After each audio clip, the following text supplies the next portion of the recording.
Hey, it's Glenn, and I'm at my friend Rick's house on the peninsula in Long Beach, and I just completed this nice custom table for this corner.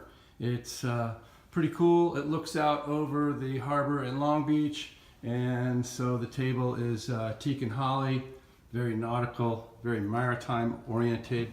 It's got a carbon fiber embellishment around a trim around the perimeter.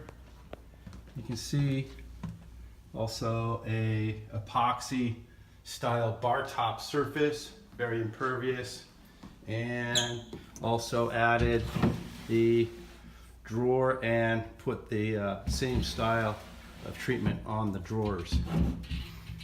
That's it for now. Let me know if I can help you with your next custom, cool, nautical piece of furniture.